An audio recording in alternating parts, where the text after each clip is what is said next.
पिछले भाग में आपने देखा मेघना को बार बार एक डरावना सपना परेशान कर रहा था।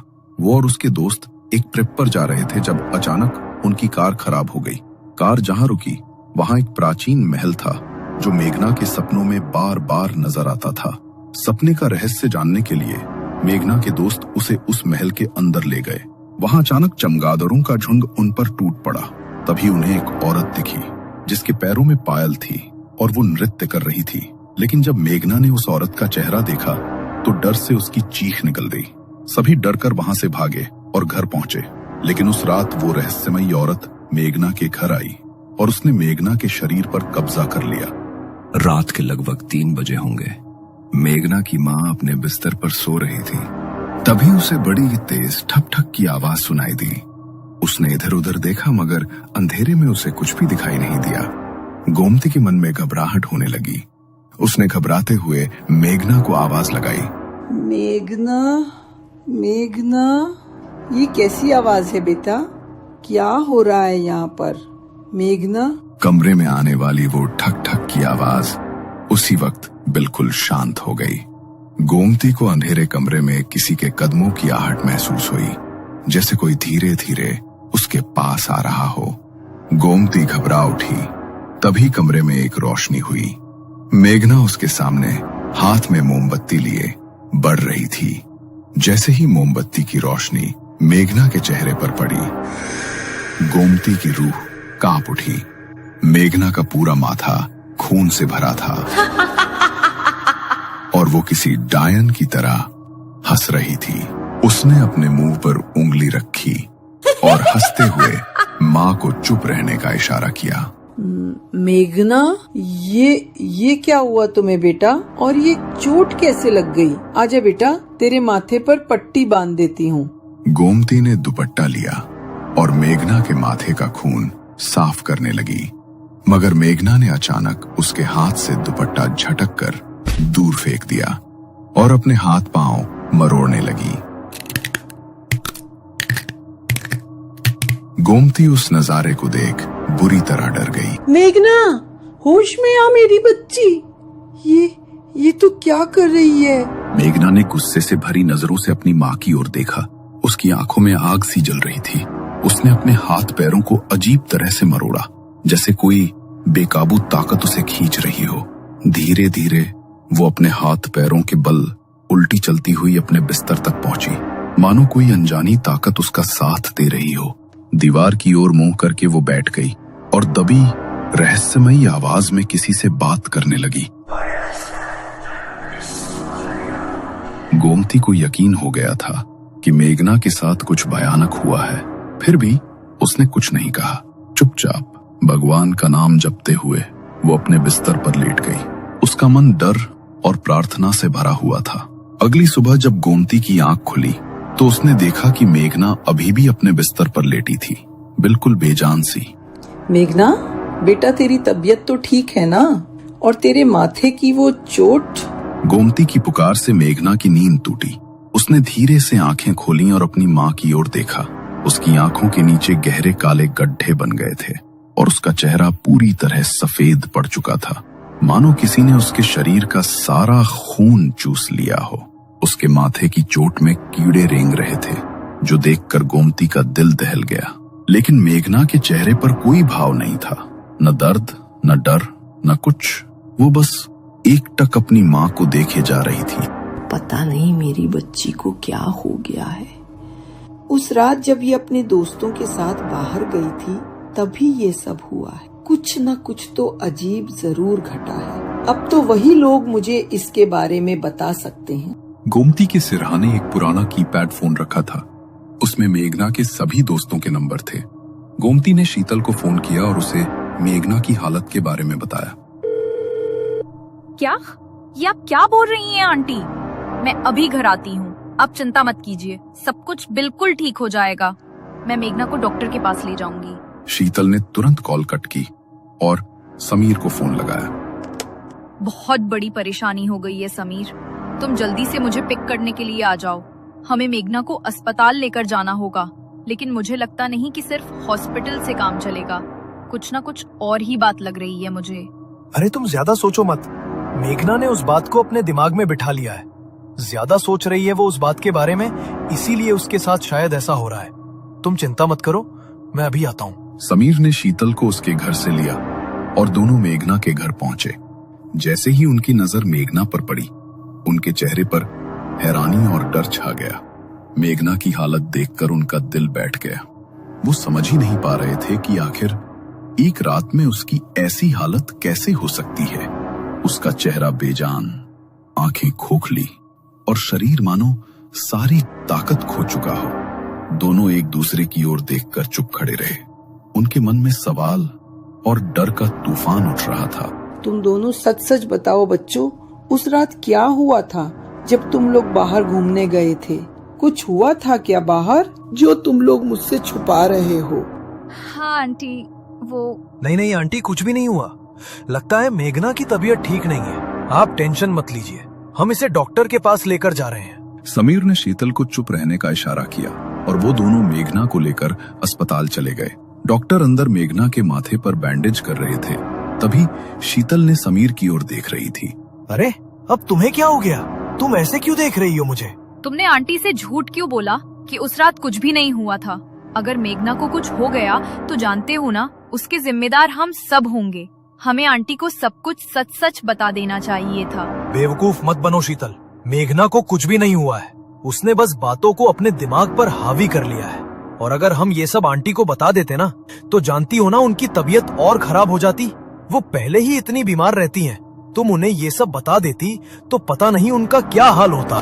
तुम ठीक कह रहे हो समीर, ये तो मैंने सोचा ही नहीं था। चल मेघना को देखकर आते हैं, शायद उसकी बैंडेज हो गई होगी। मेघना की बैंडेज करवाकर वो दोनों उसे गाड़ी में ले आए, लेकिन वो अभी भी ना तो अपनी पलकें झपका रही थी और ना तो उन दोनों की तरफ देख रही थी। अरे मैडम, क्या हो गया है तुझे? कोई भूत घुस गया है क्या तेरे अंदर, जो ऐसी शक्ल बनाई हुई है? उस रात वहाँ महल में जो भी हुआ उसे भूल जा। दुनिया में बहुत ही जगहें हैं ऐसी जहाँ ऐसी आत्माएं भटकती हैं। अब हर चीज को अपने दिमाग पर हावी तो नहीं होने दे सकते ना हम। समीर, मुझे लगता है कि हमें मेघना को मंदिर लेकर जाना चाहिए। वो मंदिर जाएगी तो उसे अच्छा लगेगा और हो सकता है उसके मन में जो ये भारीपन हो रहा है, ये भी मंदिर जाने के बाद कम हो जाए। तुम एक काम करो, गाड़ी मंदिर की तरफ ले लो। शीतल ने जैसे ही ये बात कही, मेघना का चेहरा गुस्से से भर गया। उसने स्टीयरिंग व्हील को अपने हाथ से घुमा दिया।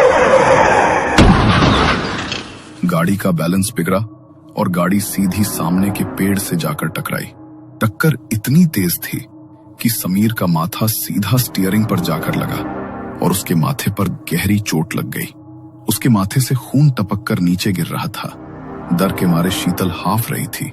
मेघना पीछे बैठी शीतल की तरफ मुड़ी और उसकी गर्दन को उसने अपने दोनों हाथों में जकड़ लिया।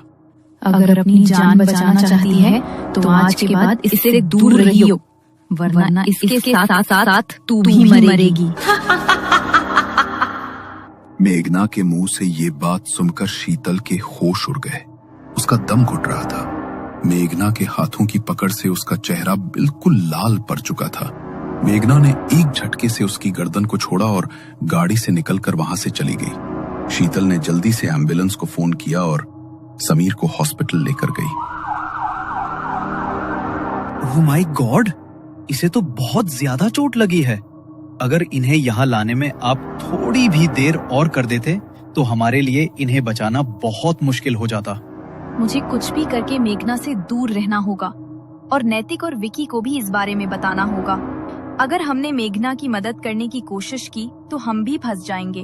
वो छोड़ेगी नहीं हमें। शीतल ने नैतिक और विकी को कॉल करके हॉस्पिटल में बुलाया और उनको सारी बात बताई।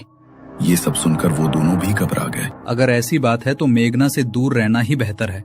आज समीर की जान जाते जाते बची है, कल को हम में से कोई हुआ तो क्या करेंगे? समीर की किस्मत अच्छी थी जो बच गया, लेकिन जरूरी नहीं कि हमारी किस्मत भी उतनी ही अच्छी हो। मेघना की हालत देखकर सबने उससे पल्ला छुड़ा लिया। कुछ देर बाद मेघना अपने घर पहुंची और सीधी जाकर अपने बिस्तर पर बैठ गई। वो गुस्से में दीवार की तरफ लगातार देखे जा रही थी और अपने सर को बार बार तेजी से हिला रही थी। उधर गोमती कांपती आवाज में उसे समझाते हुए बोली कि थोड़ा आराम कर ले, सर में जरूर दर्द हो रहा होगा। और मन ही मन सोचने लगी कि शीतल और समीर उसे छोड़ने आए थे या नहीं। शायद वे उसे सिर्फ बाहर तक छोड़कर लौट गए होंगे। गोमती शीतल से बात कर ही रही थी तो शीतल ने गुस्से से गोमती से कहा, चुप हो जा बुढ़िया, वरना तेरी बेटी के साथ साथ तेरा भी खात्मा कर दूंगी। लेकिन तुझे मारने से पहले मैं इसे मारूंगी ताकि तू इसे तड़पते हुए देखे। इसे तो मैं इतना तड़पा तड़पा कर मारूंगी कि तू खुद मुझसे इसकी मौत की भीख मांगेगी। क्या? कौन है तू? क्या बिगाड़ा है मेरी बेटी ने तेरा? क्यों परेशान कर रही है उसे? मैं अभी पंडित जी को लेकर आऊंगी। छोड़ दे मेरी बेटी का शरीर। पंडित को बुलाकर तो तू जब लाएगी ना बुढ़िया, जब अपने बिस्तर से उठ पाएगी। कोई मेरा कुछ नहीं बिगाड़ पाएगा। अपना बदला तो मैं लेकर ही जाऊंगी। बदला? कैसा बदला? किस बात का बदला लेना चाहती है तू मेरी बेटी से? ये तुझे बहुत जल्द पता चलेगा, लेकिन जब तक तुझे ये समझ आएगा तब तक तेरे पास पछतावा करने के अलावा दूसरा कोई चारा नहीं होगा। अपनी माँ की तरफ देखकर मेघना जोर जोर से हंसने लगी। उसने जमीन पर रेंगते हुए एक कीड़े को देखा और उसे उठाकर चॉकलेट की तरह चबाकर खा गई। उसने अपनी गर्दन को पूरी तरह पीछे की तरफ घुमा दिया और उसकी आंखों की पुतलियां पूरी तरह सफेद पड़ गईं। अचानक से वो निढाल होकर जमीन पर गिर पड़ी। तभी पड़ोस में रहने वाली माया आंटी उनके घर आई। अरे, ये मेघना को क्या हुआ? ये इस तरह जमीन पर क्यों गिरी हुई है? माया ने मेघना के चेहरे पर पानी छिड़का, मगर जैसे ही उसने उसे उठाने के लिए उसे छुआ तो मेघना का पूरा शरीर बुरी तरह कांप उठा। उसे मानो एक जोरदार बिजली का झटका लगा हो। वो बड़ी ही फुर्ती से वहां से उठी और दीवार के सहारे जाकर चिपक गई। वो माया को देखकर घबरा रही थी। तभी गोमती का ध्यान माया के गले में पहनी रुद्राक्ष की माला पर गया। क्या हो गया मेघना तुम्हें? तुम इस तरह मुझसे घबरा क्यों रही हो?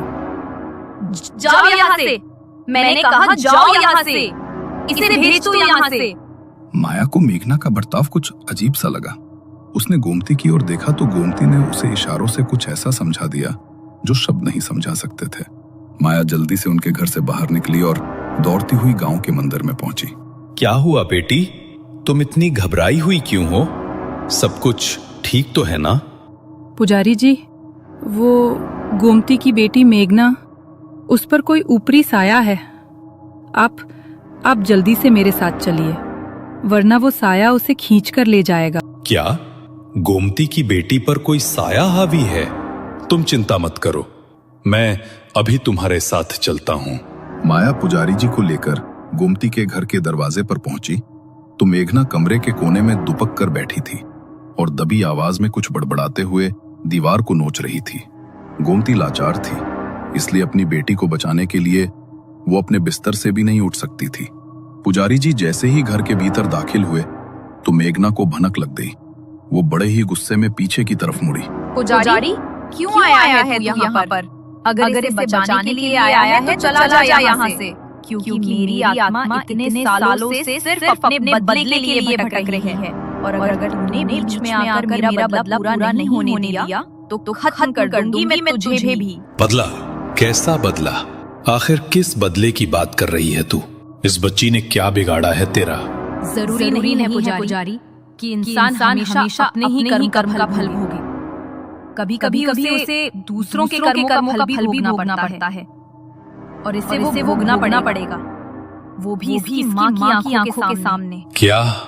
या तो तू सब कुछ सच सच बता दे, या मुझे और भी तरीके पता हैं जिससे तू सच तो बताएगी, लेकिन उससे 100 गुना पीड़ा होगी तुझे। नहीं बताऊंगी, कुछ नहीं बताऊंगी। तू जो कर सकता है कर ले। पुजारी जी ने अपने हाथ में पकड़े कमंडल से जल निकाला और मेघना के ऊपर छिड़क दिया। जल का स्पर्श पाते ही मेघना बुरी तरह चिल्ला उठी। तभी पुजारी जी ने अभिमंत्रित विभूति से मेघना के चारों तरफ एक घेरा बना दिया। ये तो ठीक कर रहा पुजारी। तू इस तरह से इसे बचा नहीं सकता। अगर तू आज इसे मुझसे बचा भी लगा तो कल मैं फिर इसके ऊपर हावी होंगी, क्योंकि मेरी आत्मा मुक्त नहीं होने वाली। मेरी आत्मा सालों से इंसाफ के लिए भटक रही है, अपने बदले के लिए भटक रही है। तू मुझे भटकाने की कोशिश मत कर। मैं तेरी इन बातों में आने वाला नहीं हूं। तुझे तो मैं मुक्त कराकर ही रहूंगा। तुझ जैसी मैली आत्माएं मुक्ति के मार्ग को ठुकरा देती हैं, लेकिन ईश्वर के आगे तो तुझे झुकना ही पड़ेगा। जब तक मेरा बदला पूरा नहीं होगा, मैं मुक्ति को स्वीकार नहीं करूंगी। पुजारी, गलत इंसान का साथ मत दे, वरना खुद भी पाप का भागी बनेगा। पुजारी बड़े ही ध्यान से उसकी बातें सुन रहा था। उसने वहां पर यज्ञ कुंड जलाया। यज्ञ कुंड में अग्नि प्रज्वलित होते ही मेघना का शरीर बुरी तरह तड़पने लगा। वो जोर जोर से चीखने लगी। एक बार को वह आत्मा उसके शरीर से बाहर निकलती, मगर फिर वापस उसके शरीर में प्रवेश कर जाती। लगभग 2 घंटे लगातार वहां पर पुजारी जी ने यज्ञ किया, मगर यज्ञ पूर्ण होने के बाद भी वह उस आत्मा को मेघना के शरीर से नहीं निकाल पाए। मेघना का शरीर कमजोर पड़ गया, इसलिए वह बेहोश होकर वहीं गिर पड़ी। ऐसा नहीं हो सकता। ये संभव नहीं है कि यज्ञ के पूर्ण होने के बाद भी कोई आत्मा किसी के शरीर को न छोड़े। ये आत्मा बिल्कुल पक्का इरादा करके आई है। ठीक कहा था इसने कि ये मुक्त नहीं होने वाली। ये जब तक अपना बदला पूरा नहीं कर लेगी, तब तक मुक्ति के मार्ग पर आगे नहीं बढ़ेगी। गोमती अपनी बेटी की हालत देखकर रो रही थी और पुजारी जी से कह रही थी, आखिर किस बात का बदला चाहिए इसे? मेरी बेटी ने क्या बिगाड़ा है इसका? मेरी बेटी तो कभी एक मच्छर भी नहीं मार सकती, तो किसी इंसान का क्या बिगाड़ेगी? तभी पुजारी ने गोमती से कहा, लगता है तुमने उसकी बातें ध्यान से सुनी नहीं गोमती। तुम्हारी बेटी अपने किए का फल नहीं भोग रही। जरूर इसके पीछे तुम्हारा या तुम्हारे पूर्वजों का कोई श्राप है, जो वो शक्ति अब तुम्हारी बेटी पर हावी हो रही है। याद करो, शायद तुम्हें कुछ याद आ जाए, क्योंकि जब तक हमें पता नहीं चलता कि ये आत्मा किसकी है, तब तक अब हम चाहकर भी कुछ नहीं कर सकते। मैं बस इतना कर सकता हूं कि तुम्हारी बेटी को एक रक्षा सूत्र दे सकता हूं, मगर वो जैसे ही उसके शरीर से अलग होगा, वो आत्मा फिर उसके ऊपर हावी हो जाएगी। पुजारी जी ने मेघना की कलाई पर एक रक्षा सूत्र बांध दिया और वहां से चले गए। माया ने मेघना को उसके बिस्तर पर लेटा दिया था। देर रात का वक्त था। गोमती अपने बिस्तर पर लेटी हुई थी, मगर मेघना के बारे में सोच सोचकर उसे नींद नहीं आ रही थी। तभी उसका ध्यान सामने की दीवार पर पड़ा। दरवाजे के ऊपर बने रोशनदान से सामने की दीवार पर हल्की रोशनी पड़ रही थी। उसी हल्की रोशनी में एक परछाई उभरी, एक नर्तकी की परछाई जो रात के पहर नृत्य कर रही थी।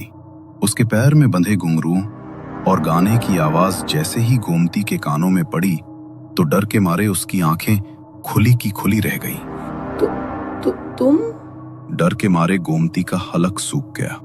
नर्तकी के कपड़े पहने एक औरत उसके सामने खड़ी थी, जिसके चेहरे का मांस बुरी तरह फटा हुआ था और उसके भीतर कीड़े रेंग रहे थे।